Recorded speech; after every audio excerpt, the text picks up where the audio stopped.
Buenas tardes, Fermín, muchas gracias y desde luego sí, un poco nerviosa con esta introducción, porque sé, no es la primera vez que lo hago, es la segunda. Realmente te doy las gracias por invitarme. Algo bueno debía hacer la primera vez, puesto que estoy repitiendo.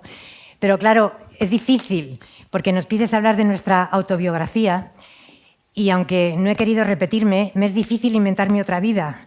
Entonces, claro, hay en ciertas cosas que realmente tendré que repetir y quizá esta vez he querido hacerlo muy personal y no sé si os voy a aburrir con un tema tan personal.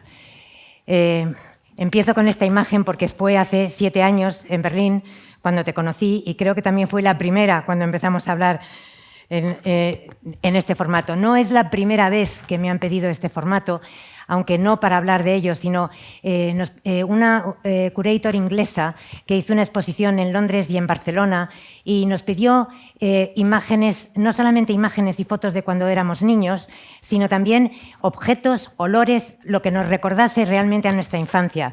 Se llamaba Childhood Memories, Memorias de la Infancia.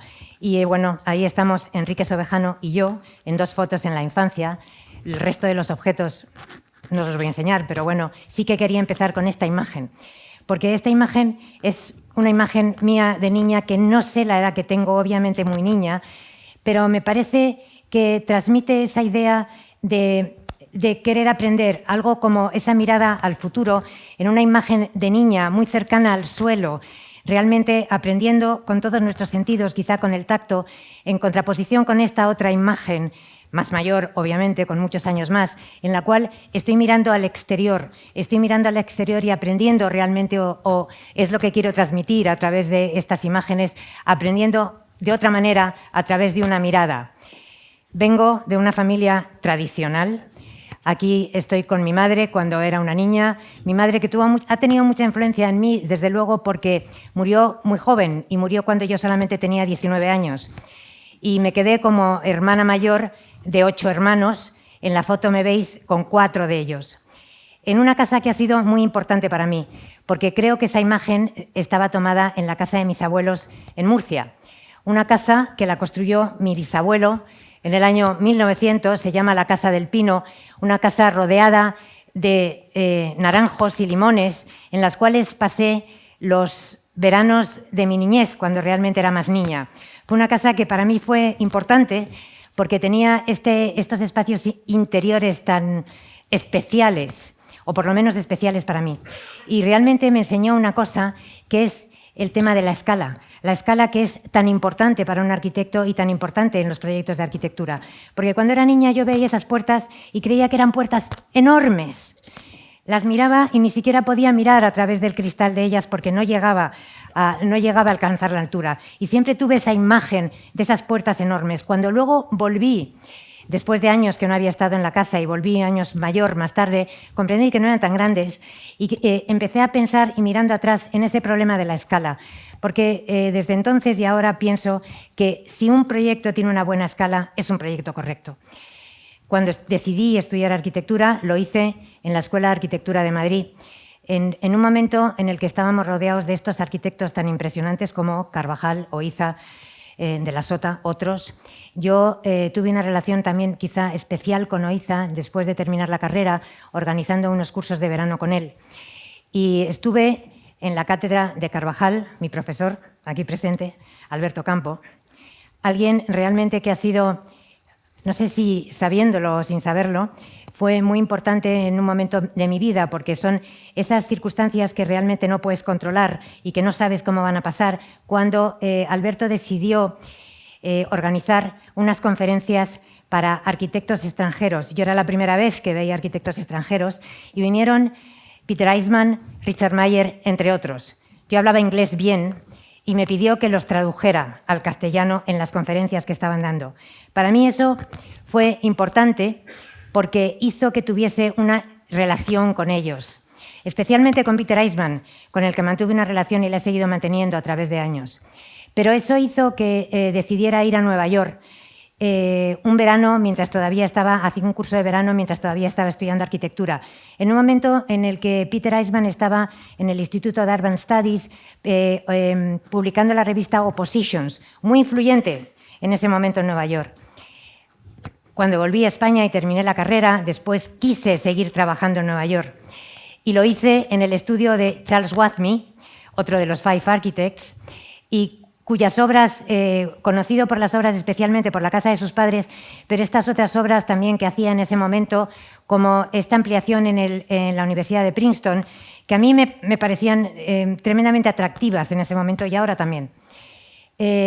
Después de estar con Wathney, y precisamente quizá al estar en Nueva York, decidí prolongar mis estudios en la Universidad de Columbia. Y ahí me veis también junto a Enrique Sobejano, porque fue realmente en la Universidad de Columbia cuando le conocí. La Universidad de Columbia fue muy importante para mí porque realmente valoro muchísimo la formación que tuve en la Escuela de Madrid, pero la Universidad de Columbia fue la que me hizo poner en crisis ciertos temas, probablemente a través también de alguno de mis profesores, como fue Kenneth Frampton.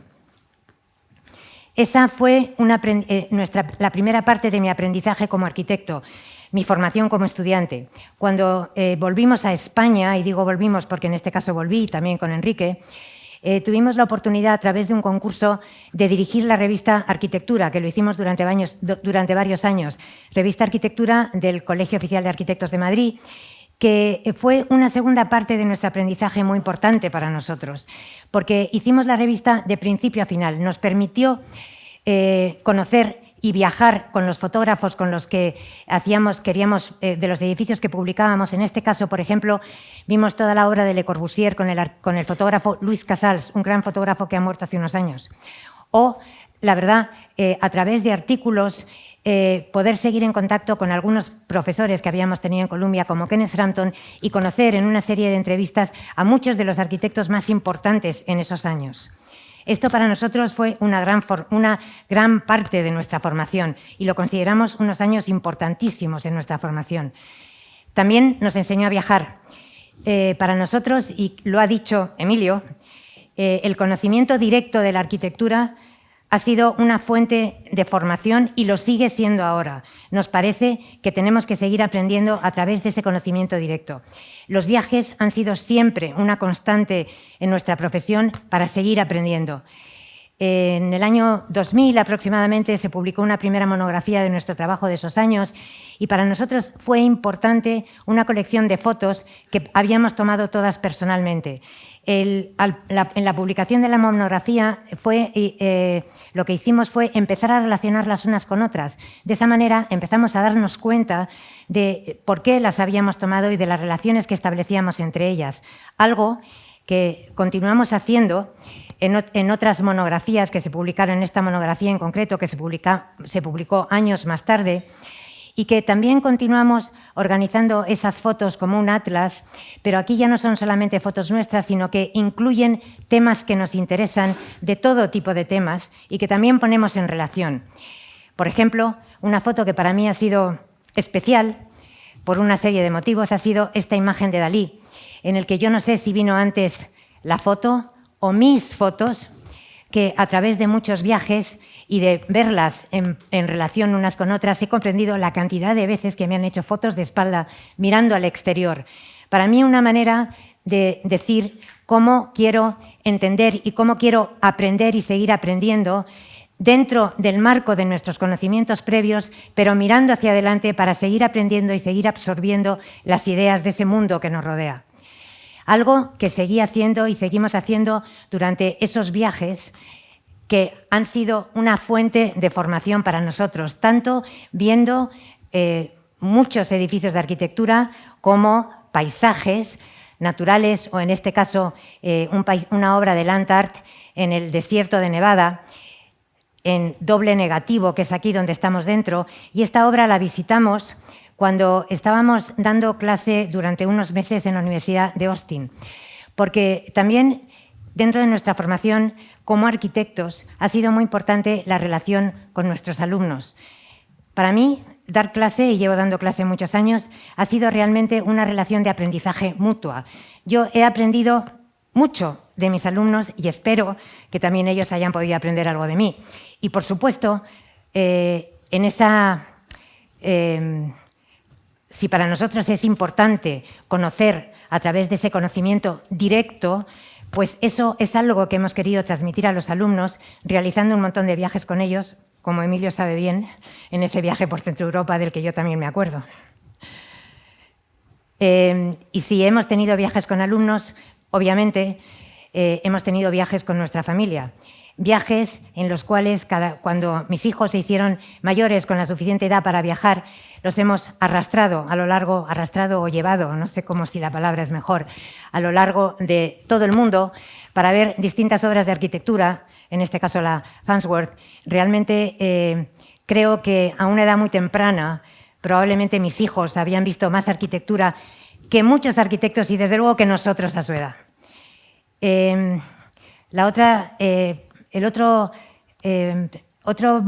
tema importante en nuestra formación como arquitecto creo que son nuestras relaciones personales, porque si como arquitecto realmente tenemos que expresar y tenemos que transmitir de alguna manera lo que sentimos, nuestras relaciones personales son fundamentales. En mi caso, una relación de trabajo en equipo, en una...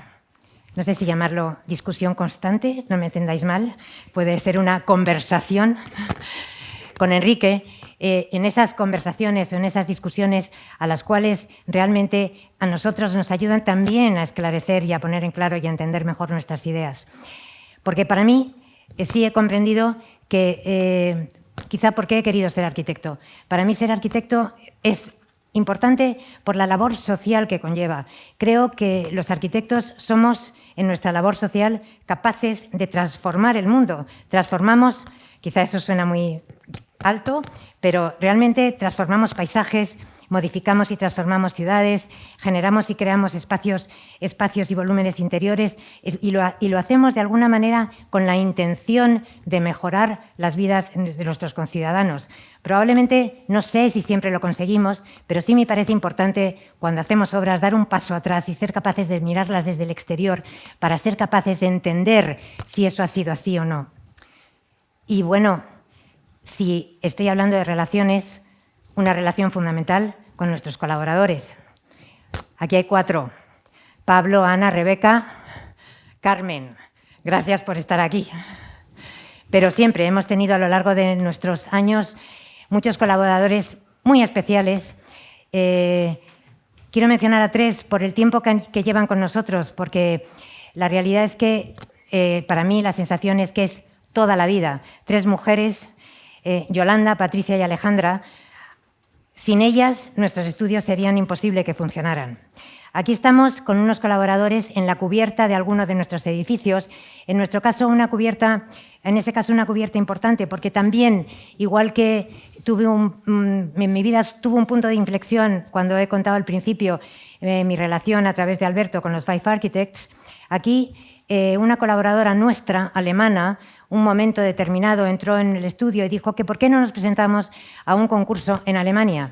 Nos presentamos, ganamos y eso hizo que abriésemos un pequeño estudio en la ciudad de Halle.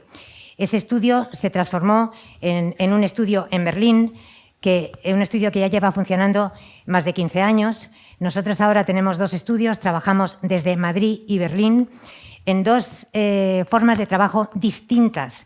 Formas de trabajo porque realmente los lugares en los que estamos trabajando así lo requieren, pero no quiere decir que estemos llevando un estudio desde otro, no. Trabajamos en los 2 estudios y los 2 se combinan y se unen cuando es necesario hacerlo.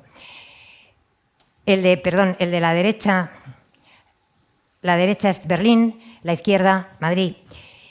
Y cómo no, esta realmente obsesión por el conocimiento directo que llevamos a todas nuestras relaciones, cómo no hacerlo también con nuestros colaboradores. En 2 imágenes que realmente me gustan mucho, son imágenes pre-pandemia, en viajes que hemos realizado con los 2 estudios juntos, a Copenhague y la de abajo, el último viaje que hicimos justo antes del COVID, a París. Algo que espero que podamos seguir haciendo a partir de ahora. He tenido 3 ciudades importantes que probablemente me han marcado de alguna manera en mi vida. La imagen superior, la Universidad de Columbia, Columbia University y la ciudad de Nueva York. Una ciudad de la que me realmente enamoré en el momento que llegué. Era un arquitecto muy joven, con muy pocos años, y en ese momento en Nueva York pasaba todo. Y es una ciudad que influyó mucho en mí y me dio... me generó un montón de ideas y de temas que luego fui capaz de trasladar a proyectos a lo largo de los años. Mi segunda ciudad importante, o la segunda ciudad importante para mí, es Berlín. Este es el edificio en el cual nosotros tenemos nuestro estudio ahora. Sin embargo, aquí la relación con la ciudad de Berlín fue distinta. Recuerdo que la primera vez que vi la ciudad de Berlín no me gustó. No quería volver a Berlín, pero sin embargo, poco a poco, y quizá por eso conozco muy bien también la ciudad Berlín, poco a poco fui entrando en lo que era esta ciudad que es tan compleja, pero que a la vez es tan viva y que realmente he tardado en conocerla, pero ahora es una ciudad también obviamente muy importante para mí. Y la última, por supuesto, Madrid, donde está mi casa y donde vivimos ahora y donde vivimos.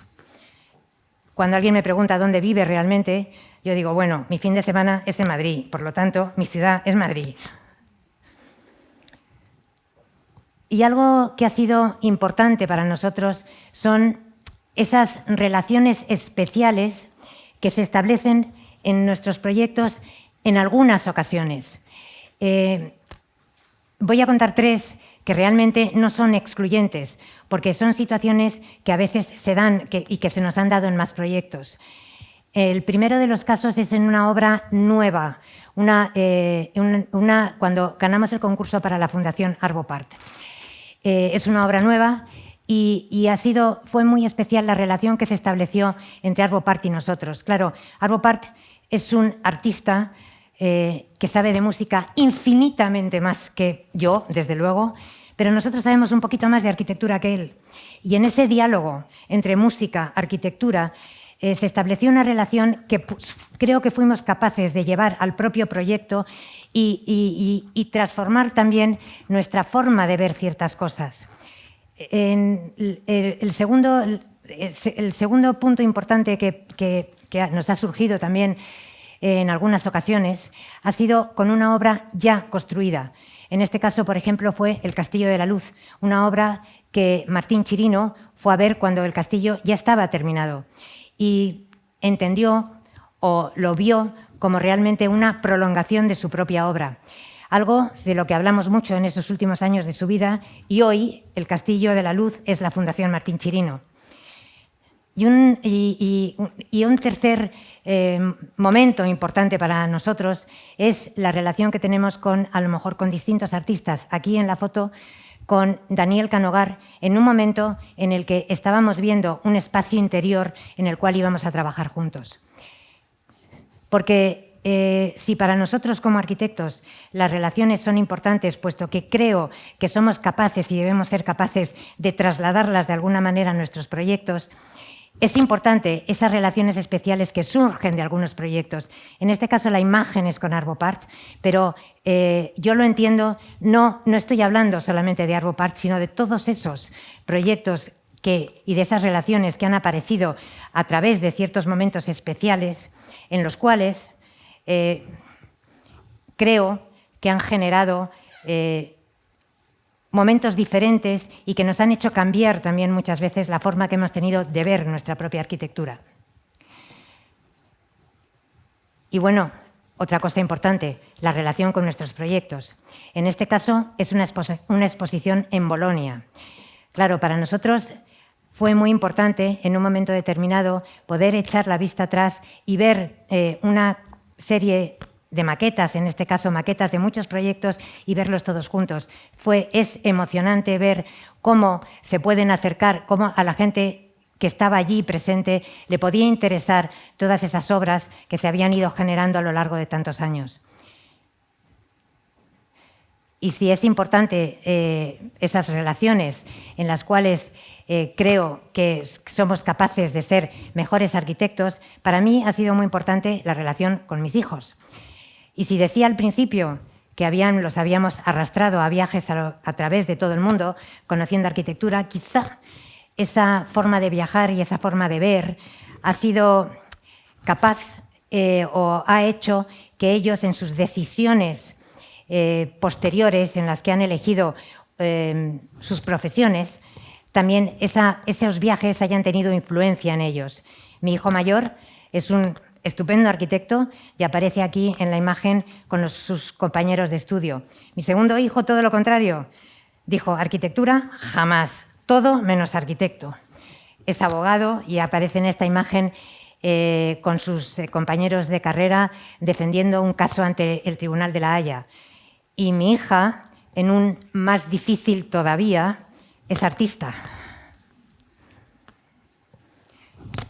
Y quiero terminar, y Fermín, no sé si a lo mejor incluso he sido corta, quiero terminar con estas dos imágenes, porque me gusta verme quizá en estas dos imágenes, una imagen, la imagen de niña y mi imagen actual. Una imagen de niña en la que yo me veo como con esas ganas de aprender, con esa mentalidad abierta a todo al mundo exterior, algo que me gustaría seguir teniendo en el momento actual, poder seguir mirando con esa mirada de arquitecta y ser capaz todavía de sorprenderme del mundo que nos rodea. Muchas gracias.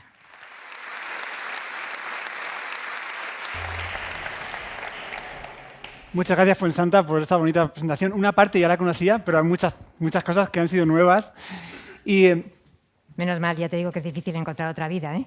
Sí, imagino. Esto último que comentabas, además, me parece algo muy bonito, porque viajar ha sido una constante en vuestra vida. Y me pregunto por si ha habido alguna situación, algún contexto, últimamente, en los últimos años, en los que has visitado otro país, otra cultura, y has tenido algún shock.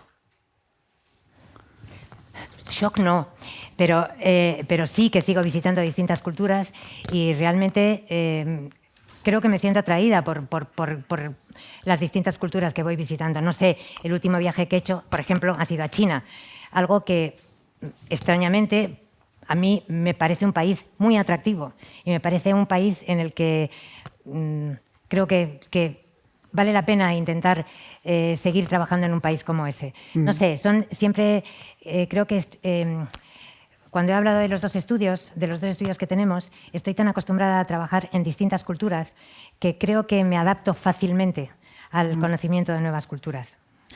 ¿Proyectos en China, Francia, Alemania? ¿Hay algún continente, algún lugar en el que digáis os encantaría? Bueno, hoy, justo antes de venir, he recibido un correo de que nos han seleccionado en una shortlist en Estados Unidos. Y es la primera vez que nos acaban de seleccionar para un concurso, para un proyecto, para un museo en Dallas. Muy bien. O sea, me da suerte, Fermín, me da suerte. Muchas gracias. De hecho, cuando mencionas vuestra carrera, la vida, los años que estuviste en Nueva York, en Nueva York visteis además que un estudio de arquitectura tenía que funcionar al mismo tiempo también como una empresa. Igual era un poco diferente a cómo funcionaba un estudio de arquitectura en España. Me pregunto si ahora, décadas más tarde, hay alguna cosa que consideres muy importante en el buen funcionamiento de un estudio. Fíjate, yo creo que el problema que tenemos los arquitectos quizá es precisamente ese, el que no podemos funcionar como una empresa, o por lo menos no podemos funcionar como una empresa al uso. Porque si un arquitecto funciona como una empresa al uso, realmente creo que es muy difícil que pueda producir buena arquitectura. Con eso no quiero decir que no tengamos que tener una estructura, que no tengamos que ser capaces. La construcción es un proceso cada vez más difícil y es un proceso al cual debemos responder. Por lo tanto, tenemos que tener una estructura. Pero nosotros somos profesionales de otra manera. O sea, no podemos intentar ser una empresa en la cual los valores de las empresas como tal, que es productividad al máximo y al límite, porque es que eso no es una manera de hacer un proyecto. Creo que no sabríamos hacerlo o no podríamos hacerlo bien. No me entiendas mal, no quiero decir que no tengamos que tener una estructura. Es importantísimo tenerla. Lo que se me ocurre cuando dices eso es las horas que echamos. Igual le echamos más horas, incluso hasta que por cambiar una cosa quizás 1 metro, que al final era una cosa o 2 pequeñísima, centímetros, pero igual era una buena idea. ¿Ha cambiado la forma que habéis tenido de trabajar? No sé cuántas horas echabais al comienzo. Ahora decís, porque lo que se me ocurre es de trabajar de tipo empresa, de 9 a 6, y paramos, fin de semana no trabajamos. ¿O tenéis alguna estructura más establecida o sigue siendo muchas horas a la semana? Sigue siendo... A ver... sigue siendo descontrolado, de alguna manera. ¿Pero para vosotros o también para los compañeros, para los trabajadores? No. Descontrolado en el sentido en el que hay momentos en los que tienes mucho trabajo y hay momentos en los que realmente ese trabajo baja. Lo que pasa es descontrolado porque, me refiero a descontrolado porque cuando estás trabajando en un proyecto, en un concurso, en una entrega, hay momentos en los que dices, no, esto no está bien, tenemos que hacerlo de otra manera. Y cuando dices, tenemos que hacerlo de otra manera y a lo mejor hay que entregar en 2 días, da igual, lo vamos a hacer de otra manera. Y es en esos momentos en los que digo, se descontrola, porque en esos momentos decimos, no, hay que cambiar. Quizá a lo mejor lo fácil sería decir, no lo hago. No sé si en Alemania igual se levantan a las 6 menos 5. No, en absoluto. No. Eso es un mito, ¿no? Bueno, sí que hay más de uno, la verdad. Eso es un mito. ¿Qué va?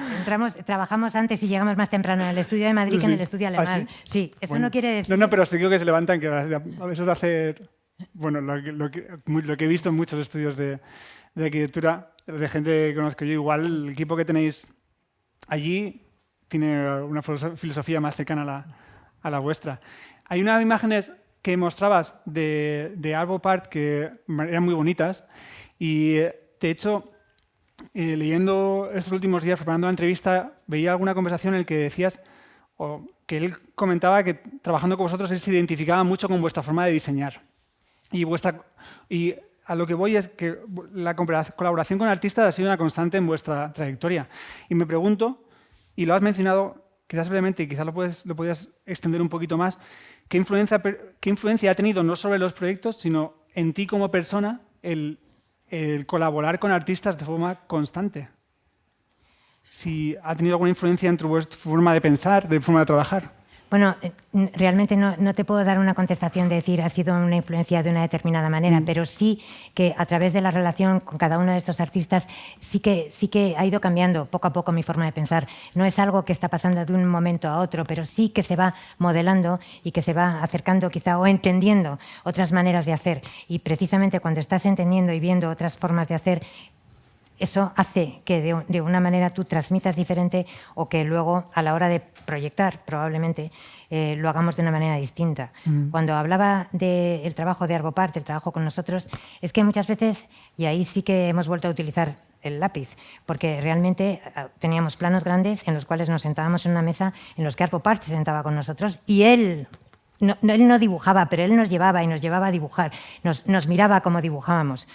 Y lo que siempre he comentado y además siempre digo es una vez se sentó con nosotros y dijo, bueno, ahora ya entiendo el problema que tenéis los arquitectos. Es el mismo que tenemos él dijo, hablaba de música, pero bueno, el mismo que tenemos los artistas. Nunca terminamos, siempre podemos seguir mejorando lo que estamos haciendo, nunca ponemos un fin. Y es algo que nos pasa, sí, a los arquitectos, ¿no? Es verdad. De hecho, viendo todo lo que habéis logrado en todos estos años, quizás como última pregunta, cuando echas la vista atrás, la trayectoria de Nieto Sobejano, todos estos proyectos tan bonitos que habéis tenido, ¿de qué te sientes más orgullosa? De todo lo que ha ocurrido y lo que está ocurriendo. De todo lo que te he dicho. Quizá de nuestros proyectos, de mis colaboradores, de la relación que hemos establecido entre nosotros y nuestros colaboradores y de ser capaz de llevarlo para adelante. Que al final es mirar a los proyectos y mirar para atrás. Todo lo que te he querido contar. Una presentación preciosa, Fuensanta, que te agradecemos muchísimo y después continuaremos en la mesa redonda con el resto de los ponentes. Así que muchísimas gracias y hablamos más tarde. Muchas gracias, Fuensanta.